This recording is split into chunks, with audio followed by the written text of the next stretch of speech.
Welcome to Full PreFrontal, the show that exposes the mysteries of executive function. This podcast is a collection of conversations about the role of the prefrontal cortex, which impacts your focus, planning, problem-solving, emotional balance, and independence. So join us as we explore executive function and the science of learning.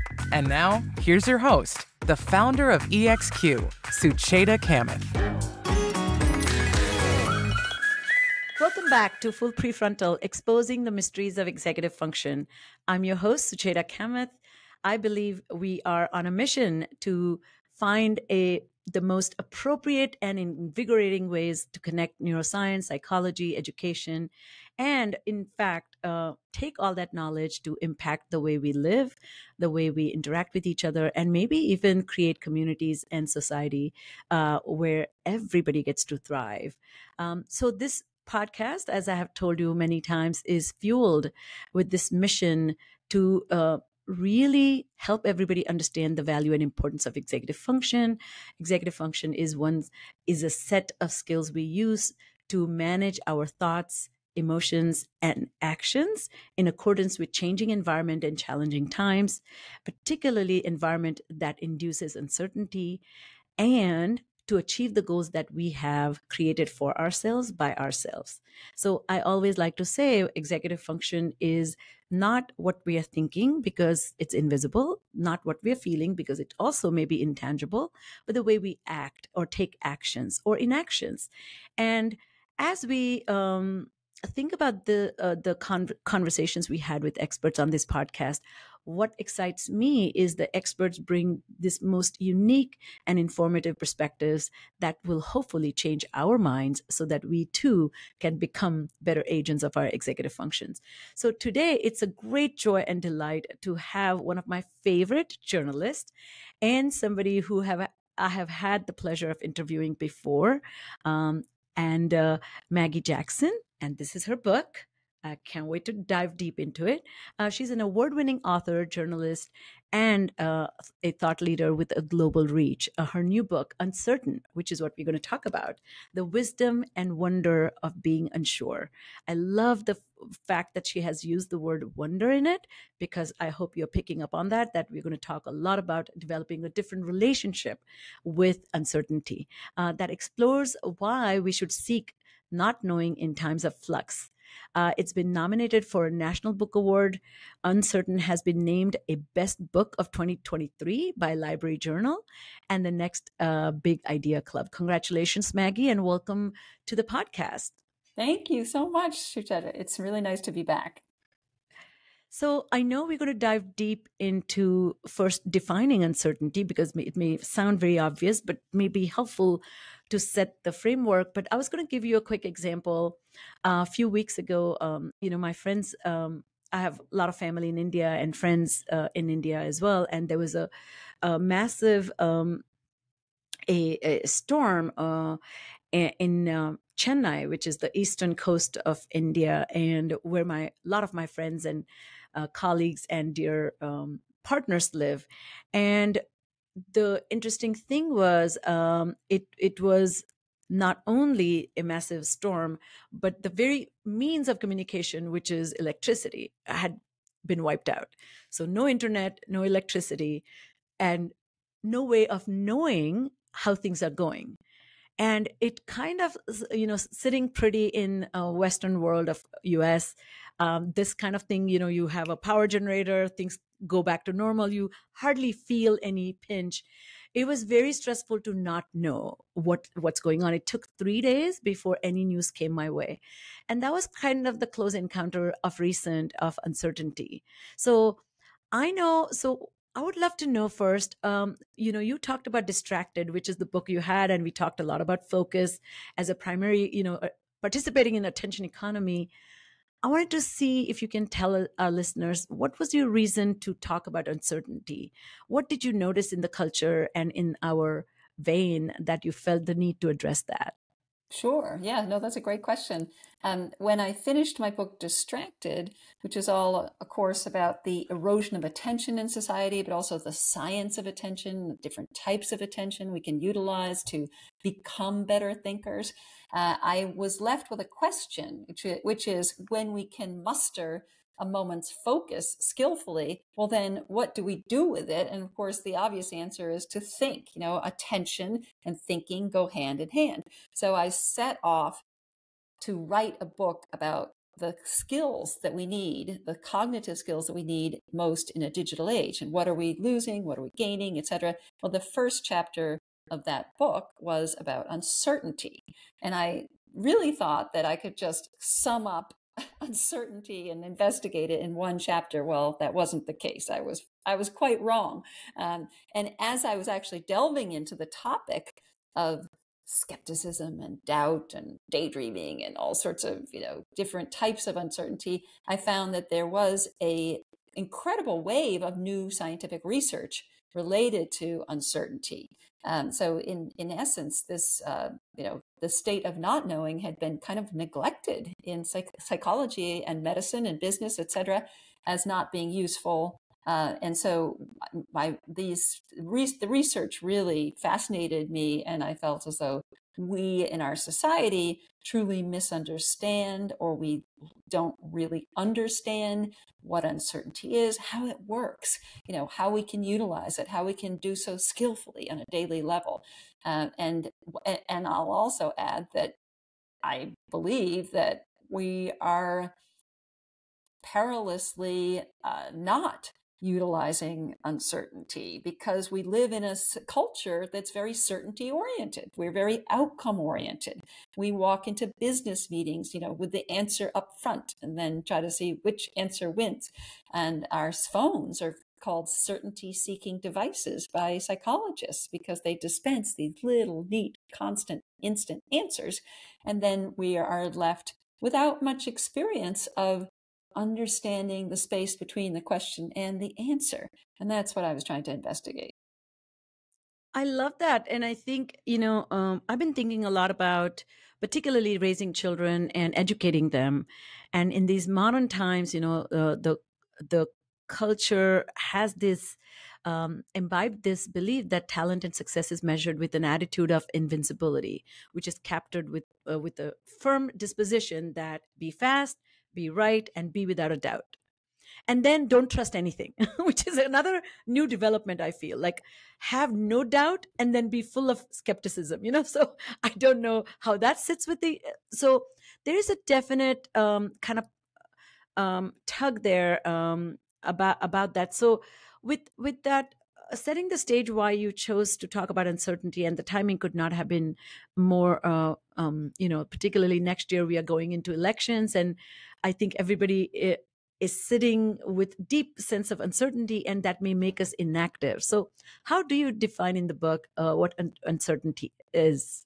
Yes, that's a very important question to start with, because we often utilize this word without quite knowing how to define it. So really, scientists and experts generally think that there are two types of uncertainty. First, there's the uncertainty. We see this in the headlines. Uncertainty roils the markets. The uncertainty is making, et cetera, et cetera. And that's really a shorthand for the unknown, for what humans can't know. You really cannot know whether the electricity will be turned on in your, family's house in India a week from Tuesday or not. But generally, humankind for hundreds of years has at least one gain. Generally, humankind for hundreds of years has gained a kind of a toehold into understanding the uncertainty through using probabilistic reasoning and mathematical strategies, etc. So we gain an understanding of likelihood. There's a 30% chance it'll rain next Tuesday, but we don't really know. And then hand in hand with this is a second type of uncertainty called epistemic uncertainty. That is our psychological uncertainty. And that's really the human response to the unknown. So when you, on a very simple level, come up against a traffic jam or sort of a stranger in a dark alley, you are meeting with something new, unexpected, ambiguous. And that's the moment when you, as a human, realize that you've reached the end of the limits of your knowledge. You don't know. And it could be this, it could be that. It's not ignorance, but you're just uncertain. And that is what I'm writing about, the human response to the unknown. And it's a very unsettling feeling. Yeah, and I think I love the distinction there, because by design and by nature, humans are not going to know. Like, the whole future is unknowable. You can predicting is not same as knowing, and it is unfolding live. That means you didn't know, and then you knew, but then again, the next moment you will not know. So I think it's the static state of life, if people just take a moment to think about it. But I do love the distinction, talking about the epistemic uncertainty, where how do I relate to not knowing, and how do I question my not knowingness? So let's kind of talk a little bit about this next question then. Uncertainty is innately unsettling. And is it because we want to feel that there's finite knowability? Like, to me, that's why I when we were chatting before the interview, I said this is much more philosophical book, I find, in addition to the scientific book. But it's more like giving us an opportunity to ponder about life's big questions. So tell us a little bit about this idea that's called learning. When you don't know something, you seek, and that's called learning. But as you're learning, you also realize, oh, dang it, I did not know. And that can make you feel really bad. And so you're constantly on a roller coaster of knowing, not knowing, feeling good, feeling bad, and saying, oh, I made a mistake. So to me, this is a journey of being a really alive human being. But a lot of people don't like that.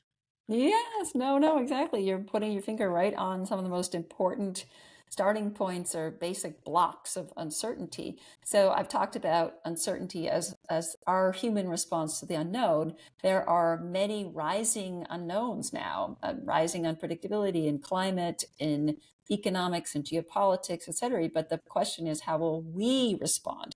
And I mentioned also that we are unsettled by uncertainty. That's because, in a nutshell, for survival's sake, humans need and want answers, just like many other living organisms. And so when we reach the idea that when we realize we don't know, we are anxious or uneasy. And that's because we have a stress response. So again, this all makes sense. When you meet something new, you have a kind of stress response. And in fact, that traffic jam you meet up with, or the idea that the volcano will explode on the neighboring island next Tuesday, et cetera, that actually might make your heart beat or your palms sweat, et cetera. But it's also going to change your brain in remarkably positive ways. This is sort of surprising, I think, to people. But when you meet a moment of uncertainty, your focus widens, your working memory is bolstered, and your brain actually becomes chemically more receptive to new data. So one neuroscientist told me that's the moment when your brain is telling itself there's something to be learned here, which is exciting. That's actually the time, as uncomfortable as it is, when you are given an invitation to learn. So I call uncertainty a kind of wakefulness, and many scientists call it good stress. And so if you can see, if you are cut short that opportunity to learn, if you cancel on the first date because, oh, it's going to be awkward and you're going to feel uncomfortable and it's all new and, oh, I don't know what's going to happen, well, then you are retreating from an opportunity to live at the edge of your knowledge. And there's another really important point to this, which is it's not all innate. It's, stress responses, et cetera, seem very unconscious, but there is a deliberate conscious component. The human is actually somewhat in charge of their uncertainty response. So for instance, in laboratory settings, when people are playing games in highly predictable situations, the rules are constantly changing. There are times when they just don't know. People who lean into uncertainty That means they're more stressed when things are more unpredictable, are the ones who are most accurate. And so they are actually, there's a little sweat equity involved with uncertainty. There's a little bit of rolling up your sleeves cognitively and being willing to lean into it.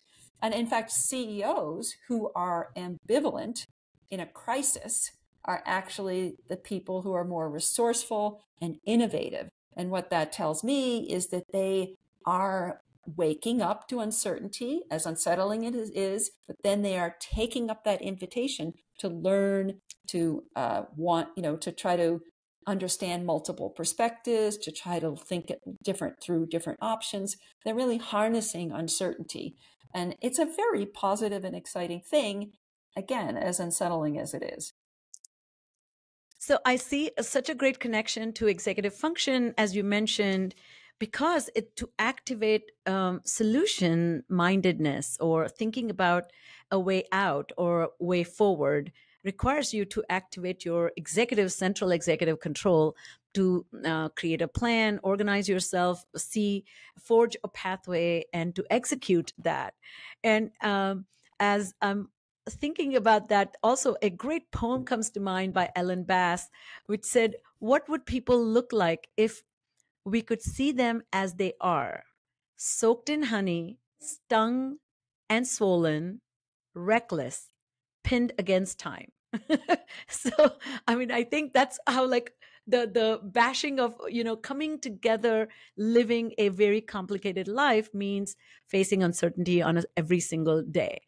So I love the way your book is organized. So one study that I really is one of my favorite studies, if you couldn't speak to, was this study where they showed pictures of cats and dogs, and where they made a change to the cat image slowly so that it metamorphosized into a dog. Can you share that experiment?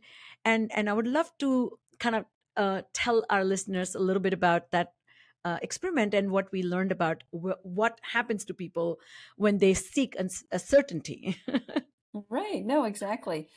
Well, in the 1940s, as the world and 50s, as people, psychologists were trying to understand the roots of the great wars that had just occurred and why people fell in with authoritarian dictators, etc. There was a scientist in California, a psychologist, Elsa Frankel Brunswick, and she did studies that are very pertinent to each individual response to uncertainty. So we as humans respond to uncertainty, and yet we also have a personal kind of comfort zone when it comes to meeting up with the new and the unexpected. So Frankel Brunswick actually gave pictures. It was a very simple experiment. People didn't really know what was being studied. They just thought it was a test of perception. But they were shown a series of pictures of a cat that in each picture, the cat's ears and the muzzle and the body changed. And so it began to look like kind of a lap dog, a little dog. I mean, it really did morph into a dog. And they had to just simply say whether each picture, was it a cat or was it a dog? People who were really intolerant of uncertainty had a lot of trouble ever seeing that the dog was changing. They just wanted to see that it was a cat. And she said that people who are intolerant of uncertainty wouldn't leave the safe harbor of their definite ideas. They didn't want to move into the world of transition and liminal, etc. And I think that's really important because this personal comfort zone, this disposition of how tolerance or intolerance to uncertainty is something. It's kind of like introversion and extroversion. There are extremes, but a lot of introverts might be shy, but they're not recluses. We might be extroverted, but they still might be shy on a certain day. So there's a lot of mutability and change here, but we all do have this comfort zone. And it's really important to kind of understand that, for instance, our tolerance for uncertainty is affected, for instance, by situations such as when you're tired or you're suffering information overload. You're more likely to drive to just want that quick answer, and that, to kind of cut short the ability to harness your uncertainty and explore the space of possibility that uncertainty offers you.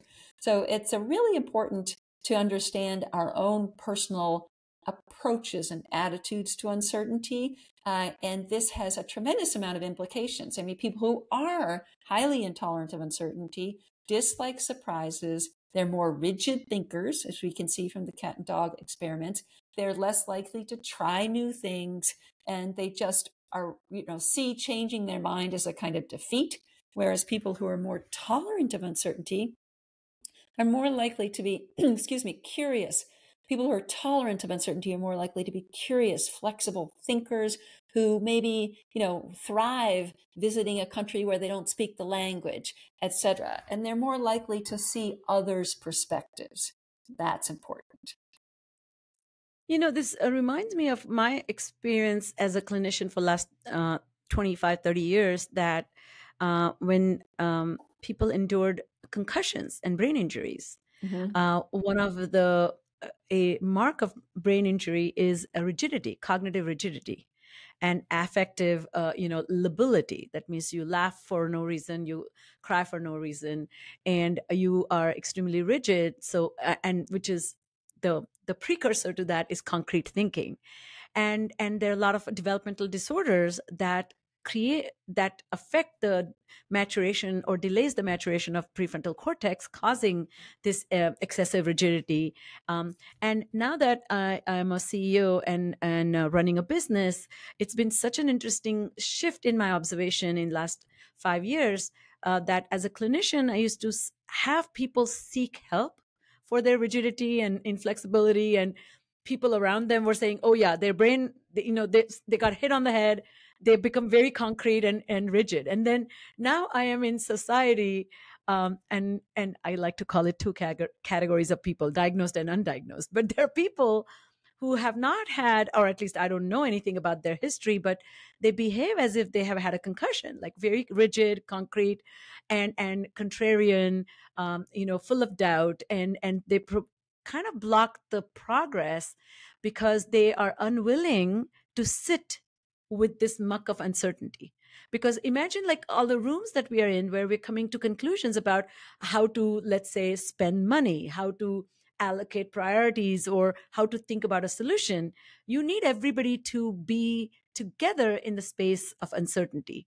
So I was wondering if you could talk a little bit about that dynamics, that how does individual uncertainty versus the collective uncertainty, how does that appear? Yes, no, well, there are multiple different kinds of what I call, social sides to uncertainty. For instance, uncertainty is absolutely mandatory if you're going to engage with someone whose politics you disagree with, or someone you hate or loathe. The starting point for even seeing their humanity is having a looser set of assumptions, basically not being as sure as you are about the fact that, they're stupid or their politics are stupid or what have you. We have to kind of jostle and one way we can do this is through something called perspective taking. That's a very simple strategy that involves cognitively trying to see the world through another person's point of view. And that sort of perspective taking, you try to imagine what it's like to be someone of very different racial makeup, or someone who's a refugee, etc. It has incredible implications, so that if you do so, you're more willing to sit closer to them, to see them as a teammate, etc. And I think it's really important. What's really important is to understand that this strategy that makes us more open-minded and hence able to talk to people whose politics we disagree with, that is simply a leap of imagination. When you're thinking about the perspective of a murderer or a refugee, you really don't know. You cannot know. So it starts with a moment of uncertainty, and what Socrates called the kind of productive perplexity that allows us to get along together. And also what we're trying to do there is not simply understand their perspective so we can emerge victorious over it, or so we can basically Yes. win them over by squashing who they are. No, actually, what's really important is to understand their potential, not just their set in stone wrong. So we all and others who we fear and loathe have the potential to change. And unless you can open up to the something of their rightness or something of your wrongness, you can't move forward. And in fact, there are activists in LA who've been working for years on canvassing conversations. That is, they talk to voters who oppose, these are LGBTQ activists, Yes. who are talking to voters who oppose gay rights or transgender rights. And their type of conversation is based on this perspective taking.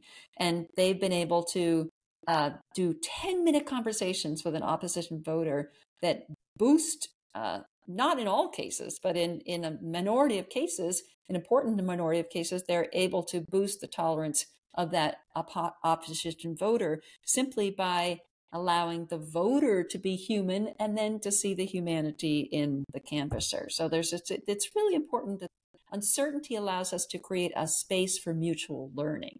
That's really what it is. It's not a way to emerge victorious over another. And all the readings that I have done and research that I have followed kind of shows the pliability of the mind. Mind is so amiable to changing itself through training, and seeking that change is the journey. And whether we are kicking and screaming or whether you are engaged participant is the difference. Of course, there was a neat study about groups of people based on whatever the political leanings were. They were asked to assess the policy for immigration, and it just depended on what they read prior to reading the document that talked about the policy. And the one setting, they asked the participants to read an article about germs and how germs invade the body and attack the body and destroy the body. And so those who read that article before reading the immigration policy were completely kind of influenced by that view, and they compared immigrants or illegal immigrants as invading the body and attacking, and so their preferences for what policy should be much more conservative. They did not want anything, and so they positioned another reading article that they a second group read, which was a little bit more about inclusion and how things allowed. I forget what the story they said. And that was just such an interesting example to me, that just by reading, we can be propped to think about issues in a particular way. So to your point about taking perspective, it requires you to put yourself in spaces where people who think different are different or believe in different things is happening, but that may be creating some sense of fear or discomfort because it's uncertainty. What would they say? What would they think of me? Or I don't agree with them. So right. Interesting. So I think it's also really important to add that what you're doing when you take the perspective of another, a simple step that begins with uncertainty and that has such incredibly powerful effects on our ability to engage with others. What you're basically doing is jolting yourself from those assumptions. You are doing what we were just talking about earlier in the conversation. The uncertainty is unsettling. That's a kind of good stress. And so if you can, utilize strategies such as perspective taking to, loosen your assumptions, it's an uncomfortable feeling. You're actually moving to the edge of your knowledge. You're looking into the abyss, so to speak, of what you don't know. And yet that's where the action lies. That's, in child development, there's a term called zone of proximal development, and that's often a shorthand for scaffolding. That's the zone where a child might be pushing and stretching himself. And a caregiver will give a little support, but not too much support to enable the child to grow at that point. But really, that's actually related to or really an illustration of what all humans do. They cannot grow and thrive unless they're at the edge of what they know, pushing further into the unknown.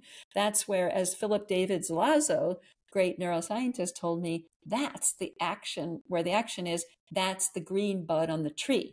So when you are uncertain, you are, again, pushing, leaning into what you can do, not retreating back into what you already know and what comes, by second nature. It's really important in understanding uncertainty to know that uncertainty is both a spur. It's an unsettling moment of good stress that wakes you up to what is going on in the world. It gives you an invitation, but it's also a space.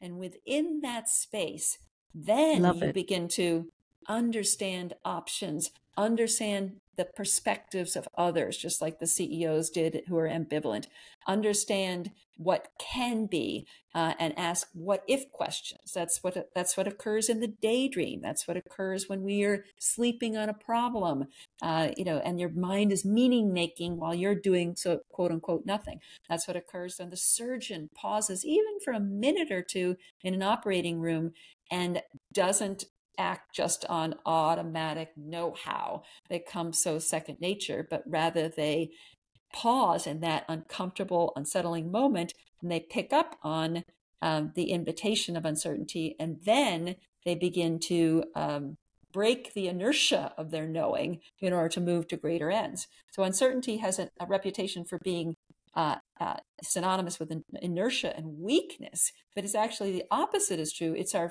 fear of uncertainty that holds us back and makes us paralyzed from acting. It's not the uncertainty itself, which is a space of possibility. Love. I think I'm now taking notes about what you're saying when I can have access to this. But I just can't help it.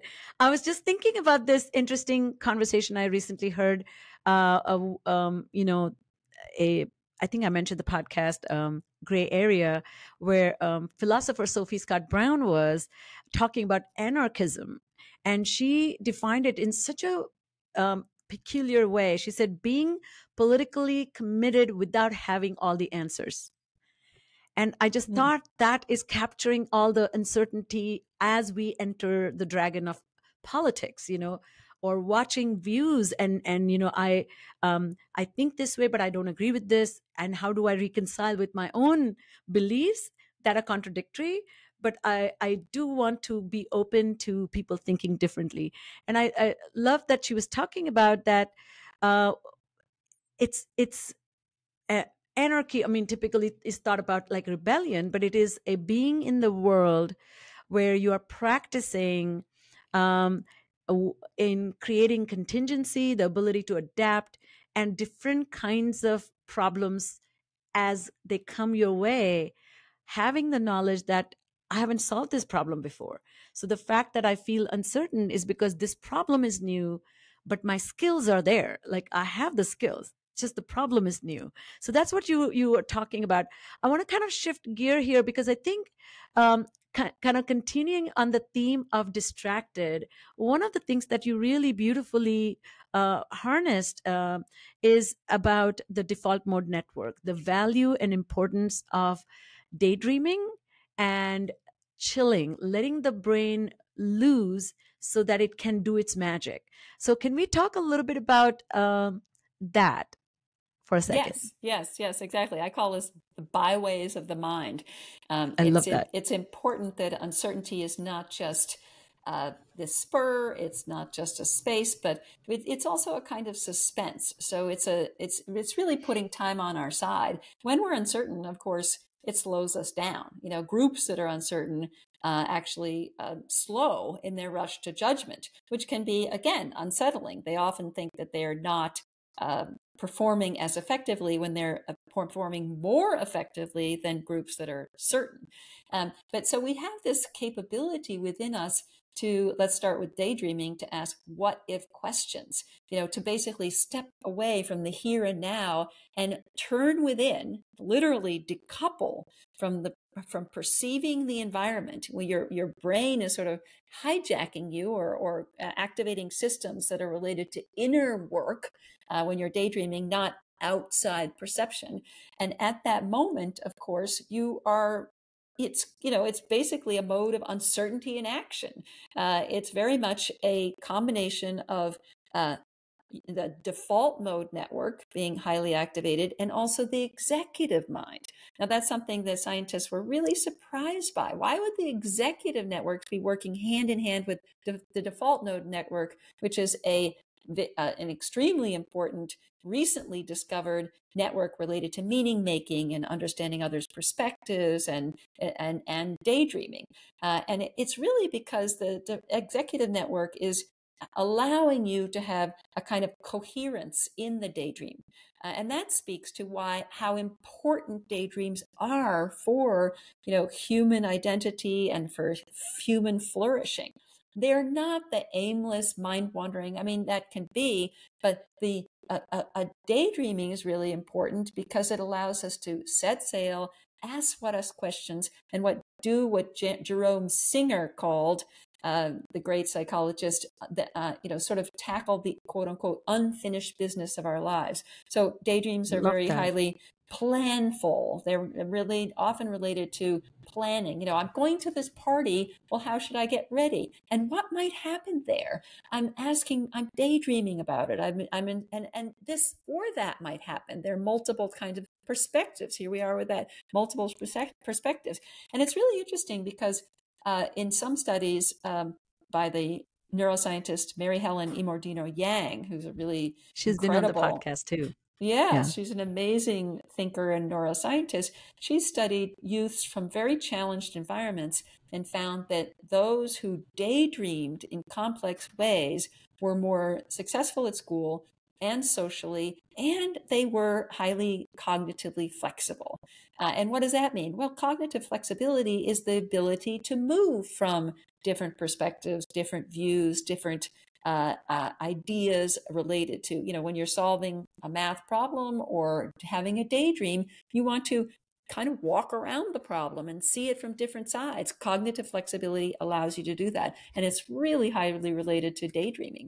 And yet, going back to the culture we live in, it wasn't until about the industrial age that daydreaming began to be seen as inefficient. And in fact, it was seen as a female activity and, a form of idleness that was scorned. And that was because, we began to be efficiency oriented in the industrial age and think that daydreaming was a waste of time when it was anything but.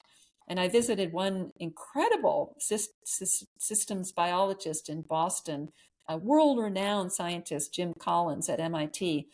He creates new antibiotics and tests for Ebola, and incredible scientist. He attributes a lot of his renown to his habit of daydreaming. He, in fact, is doing thought experiments that lead his work. And when he tried to get his laboratory with all these young scientists and engineers to do it, they mutinied and they refused because they said it wasn't productive and it was quote unquote inactive. And yet years later, I tracked down one of the most impressive, talented scientists in his laboratory, and Kyle Allison, now at Emory, and he basically in time had begun to start to daydream. He finally began to see how important this was to the human ability to invent and the human ability to invent themselves.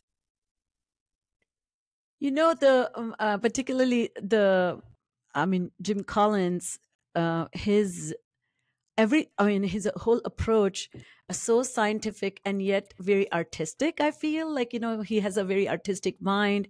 And I know I encourage listeners, please read, it's chapter 4. But I thought one story that was very cute that he recalled that he came to school and he had forgotten he was part of a project with his friends or classmates, and he was supposed to bring a flashlight and he forgot. And he got in trouble with his teacher, as well as his peers were a little upset with him.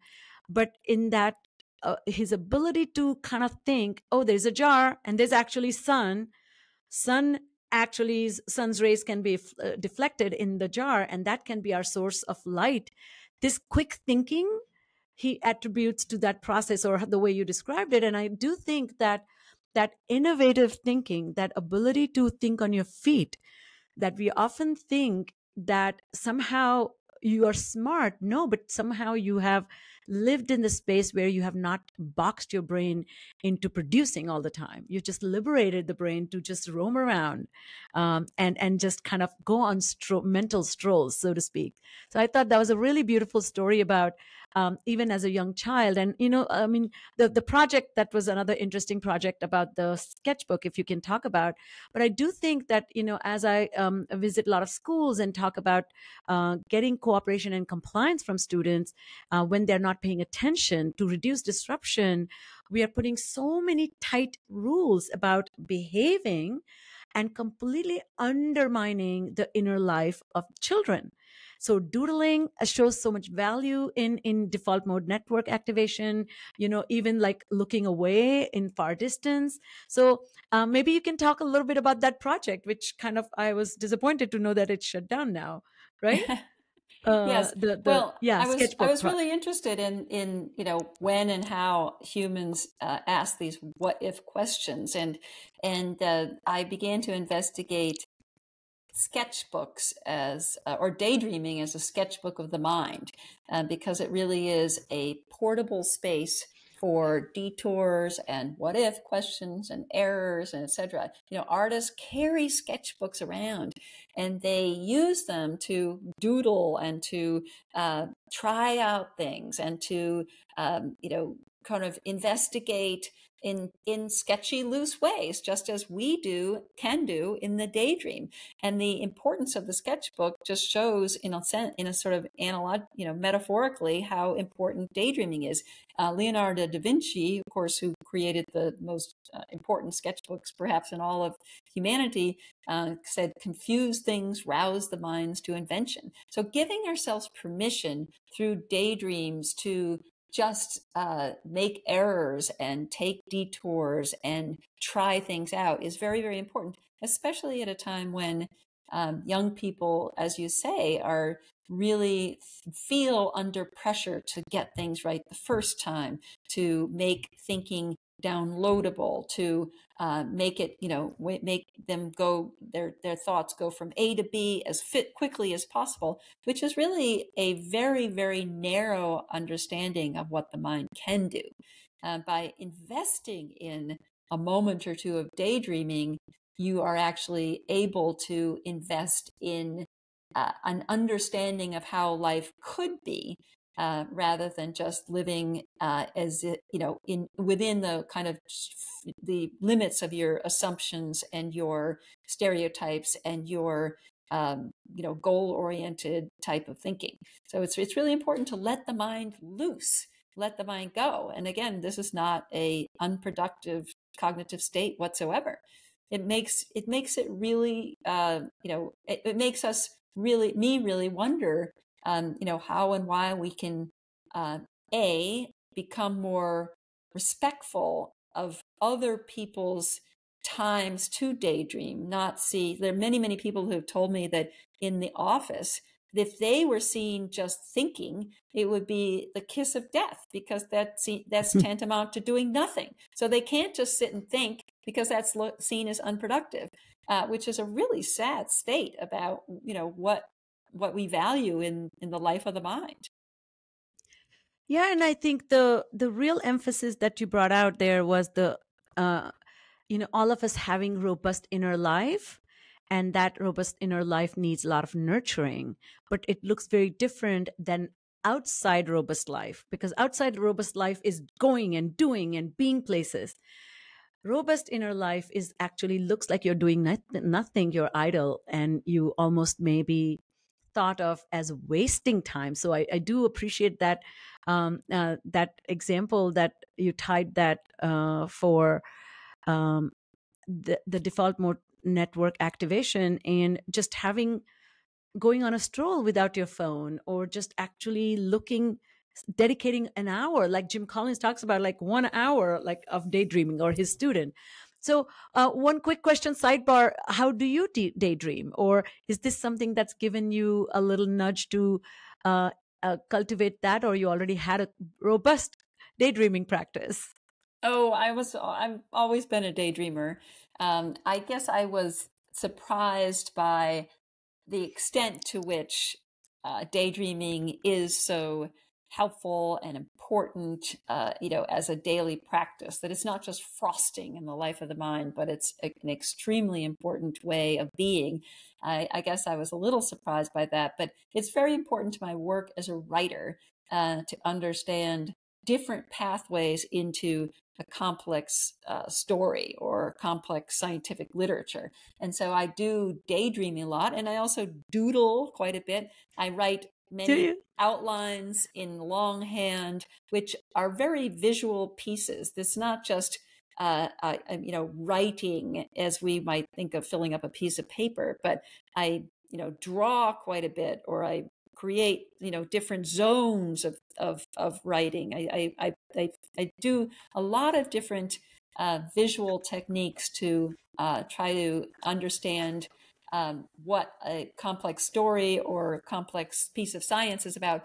Because in particular, I don't want to rope myself in and see the thinking that I'm doing in a narrow way, when really I'm trying to be open to everything and proceed in a way that gradually leads to a narrowing and a focusing at the beginning. When I'm embarking on understanding something, I need to be as open as possible, and so my thoughts are more sketchy, in actuality, and that's, I think, it truly is a more inventive way. I've gotten more I've gotten more respectful of that process, and the discomforting nature of that process. To keep the problem open is what uncertainty allows you to do, and yet again, we can underscore that it's not easy street. It's not a picnic. But on the other hand, this is where the human thrives. And that's where not just any answer can be found, but the better answer can be found. And I think your writing exemplifies that creativity. I think you also take us on a journey, and there's so many ways things are like, you connect ideas. I think that oh my God, there was a beautiful word that you said, but I do think that that branching and kind of keeping ideas open so they can be updated, and this is really the most profound mark of showing your ability to grow with new information, and not saying, okay, that chapter is closed, file is closed, no more information can enter that space. I'm so excited that you actually talked about executive function explicitly in this book, and because all this is, to me, executive function. So what are some of the ties between executive function and the wisdom of uncertainty? I think you have addressed that earlier a little bit, but I do think that if you can maybe help our listeners see the connection, that, the top down versus bottom up, both when there's interconnection between the two systems, I think you can have a robust, flexible, pliable mind. And I think, I think the systems are dynamic and they inform each other. So I love that you tied that together. So can you share that a little bit with us? Yes, I think uncertainty and understanding uncertainty and respecting and skillfully using uncertainty is a very wide arena for our cognitive skills. So it can even be seen as perhaps larger than executive function. But yet there are many ways in which uncertainty ties in with the kinds of skilled uncertain strategy. Let's see, the kinds of ways in which we can skillfully use uncertainty and harness our uncertainty has a lot to do with executive function, because in essence, if we are deliberately and mindfully working with uncertainty, then we are using the executive mind. And for instance, I talked a little bit about the CEOs who are ambivalent and become more inclusive and resourceful. That sort of type of expertise is highly related to adaptability, to basically launching from what you already know. And it's really important that is very much really sort of using slow thinking, as Kahneman talks about, or executive function, as you're talking about, in a way to harness that space of uncertainty. And so it's really a very important aspect of deliberation and of complex thinking and critical thinking. Uncertainty is the state that allows you to then pick up on the possibilities and the options within. So it's really important. It's really important that this is very executive. And in fact, Daniel Kahneman in Thinking Fast and Slow talks about how slow thinking is the only state of mind that can deal with ambiguity. Quick, shortcut, heuristic thinking actually doesn't have anything to do with dealing with ambiguity. It's a sort of an instant, clear-cut answer that surfaces based on old, shortcuts in our thinking, mental models, etc. So when we're in the world of ambiguity or complexity and nuance, well, then we're very much in the world where we have to call on executive function. And then, as I mentioned, also, daydreaming is a sort of discipline, as Mary Helen Imordino Young says. Yes, I mean, it involves a sort of component of executive thinking in order to keep the what if scenarios that we're investigating to be coherent. And so again and again, I found that executive types of thinking are really, really important for uncertain modes of uncertainty and action. But at the same time, uncertainty also has this component of, we can be uncertain and let our mind do its work when, for instance, we rest or pause or sleep. We can be uncertain and let our mind navigate the sort of back roads of the knowledge architects. And so it's really important that there are also ways in which uncertainty is a loose and creative endeavor too. It does have so much to do with cognitive flexibility. As you were describing this phenomenal, intricate balance, I couldn't help but think that, people have spent a lot of time, particularly, I would say, the 20th and 21st century, kind of bringing predictability. Like we have all these things that want to guarantee us, like, we have political pundits in saying, I predict so-and-so will win. Like we want that. And then they, their predictions are failing or whatever. But what's so interesting that in your work that you wrote about was this, the epistemic uncertainty is not as well studied as we think. I mean, I was surprised by that, because this psychological uncertainty to me is the way we explain anxiety. There's a researcher who talks about there are 4 main concerns that humans, like epistemically, they worry about. Number 1 is the uncertainty of relationships. So not knowing where you stand in with respect to other person, uncertainty of the future, not knowing how things will go. Third is uncertainty of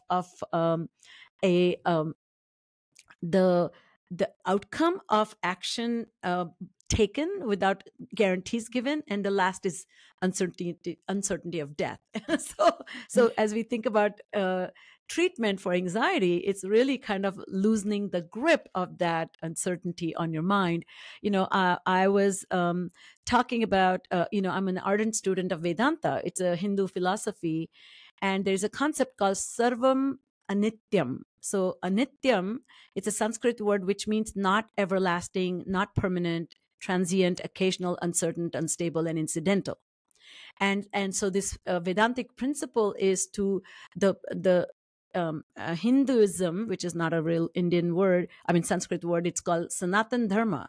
So this timeless righteous path to be in the search of all-pervading consciousness. And it says it's rooted in the knowledge that everything is transient, everything is fleeting, nothing is everlasting, nothing lasts forever, everything is incidental, and everything will disappear but never goes away. And so when you're sitting with that kind of concept, I feel that having done this for 12, 14 years, it's helped me to have a less grip on wanting things to be sure.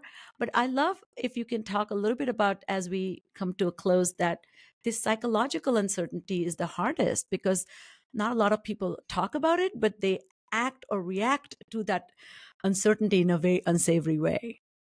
Yes. Yes. I don't think I understand the question. Sorry. No, so I was just wondering if you can speak to what have you discovered in this, that this topic is neglected in medicine, business, even in psychology. Oh, right. And I'm just wondering why that people never picked up on it. Yes. Well, I think that as a worthy contender. I think that in many ways, what is investigated or researched in a certain society or a certain era has everything to do with that society's understanding or what the society admires in a type of thinking. So, thinking is in some ways very related to a certain contemporary notions of what is good. So at least particularly in Western society, we've spent hundreds of years venerating efficiency, even before the industrial age. Technology certainly puts on a pedestal a certain types of thinking, even the way the internet looks, with just quick boxes and downloadable information and instantaneity. It leads people to, for instance, just take the first search result, that only 25% of what is shared in terms of on social media is actually read first before being shared. Yes, so we're funneled in. Yeah, we're funneled into this quick, sure type of thinking. And so it's almost natural that in medicine, the unsure doctor was seen as the bad doctor. The unsure business person is not who we have admired, even though now studies show that that's actually a mark of wisdom. Even the use of words like maybe and sometimes, hedge words, are commonly seen as weakness, but they are in linguistics have discovered that those simple types of words are signals that you're receptive to another person's opinion, and they're also signals that there's something more to know, which of course is really important when you're in a social situation. You need to know what you don't know in order to move further. So we've basically set up a society, and John Dewey, the philosopher, called this the quest for certainty. So that is why the human brain in many ways was seen as set in stone in adulthood until just a few years ago. Now, of course, we know neurogenesis occurs throughout life. And that's why for so many hundreds of years, humankind, especially in the West, felt that the galaxies were unchanging. The constellations didn't change. Well, now this quest for certainty is fraying. And the point is right now, what will our response be? And I actually am heartened because I think people in medicine are understanding that uncertainty is important for a doctor to admit to. And people in business are beginning to understand that ambivalence is an asset in a CEO. And people in psychology are beginning to teach or treat anxiety successfully by helping people become more tolerant of uncertainty through all of these beginning tendrils of shifts in our attitudes toward uncertainty, I think we're on the cusp of a very seismic change in humanity's approach to uncertainty. And I think that this is really important. We're at the really important crossroads in humanity where we can't retreat into the quest for certainty anymore. We really have to move forward into a new age of not knowing skillfully.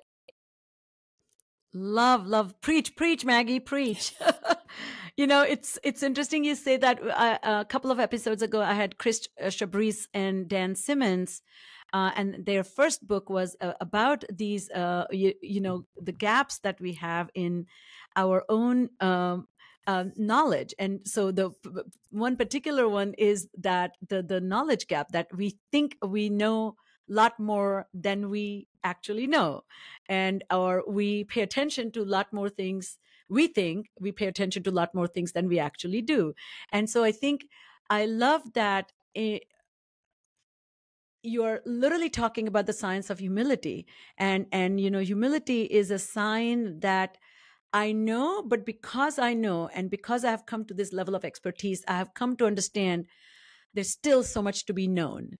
And so when you're relating to expert, their humility should not be misunderstood as they're idiots, but they're in fact have become so wise because they know. So I can't wait to see how this research will inform. And also I think, one of the things that has always bothered me, that I used to serve on an ethics committee at a hospital, Mass General Hospital, when I worked as a volunteer clinician. We had different people. And one of the dilemmas that I witnessed, the difference between novice versus expert. The novice tended to question or readily took feedback. And then the expert became more and more closed out, and when we discussed a mishap, because the whole issue was, how do we not repeat it? But if there's no acknowledgement that this happened, then how do you even move forward? So it was a very big dilemma, because if I admit, then I look like I'm not an expert, or I'm not as fabulous as I'm telling you I am. And then you may not, consider me an expert. So Yes, we have to change what we mean by expert. We have to change what we mean by a leader. We have to change what we mean by the good student. And this is love that. The survival of our humanity, is at stake. Beautiful. Well, as we wrap this up, sorry, listeners, we just could not help but overindulge ourselves. I mean, you have a bad host who allowed this to go on for a little bit longer. But Maggie, thank you for your graciousness. As I close out, I always love to ask amazing authors, what is informing your worldview? Are there any books, like you mentioned last time, that you recommend for our listeners in addition to your fabulous book? Yes. Well, I could cast a wide net, but I really love books that change my perspective, that surprise me. And one book I would mention would be Order of the Day by Eric Vuillard, who is a French filmmaker who wrote about a very short cinematic book about the roots of World War II that sort of dismantles a lot of your assumptions about what exactly happened, and why and how. Hitler's rise wasn't set in stone. It really could have the world could have taken a very different way, and he addresses that beautifully. And I would say, love it. The other book that has meant quite a bit to me. This is recreational reading. I'm not talking about workbooks at the moment, but is a book by a Soviet Russian novelist or writer. There's a book by a Soviet Russian novelist who lived mainly in the 20th century and wrote a memoir called The Story of a Life. His name is Konstantin Pauvsky, Pauvsky, I believe. And it's a book that took him 40 years to write. And you feel as though you're thrust back into the time of, again, a time of great wars, a time of Stalin, etc. But he always kept his independence of mind. And he was an incredibly wakeful person who lived in uncertainty skillfully. So it's an incredible read, unbelievable read. Love, love, love it. Thank you so much, Maggie, for being with us. All right, that's all the time we have today, listeners. Thank you again for joining us. As you can see, these are important conversations we are having with incredibly talented and knowledgeable and passionate experts who have given a lot of thought to bring us this information so we can change and grow and deal with uncertainty. And definitely, as you listen and since you love what you're hearing, definitely share this episode with your friends and family. And if you have time, leave us a review. Once again, thank you so much for joining the Full Prefrontal Exposing the Mysteries of Executive Function podcast. Thank you, Maggie. Thank you. Thank you for listening to Full Prefrontal, Exposing the Mysteries of Executive Function. To contact your host, Sucheta Kamath, and learn more about her work on improving executive function, visit her website at exqinfiniteknowhow.com. That's www.exqinfiniteknowhow.com. Tune in next week for another informative episode of Full Prefrontal, hosted by the founder of EXQ, Sucheta Kamath.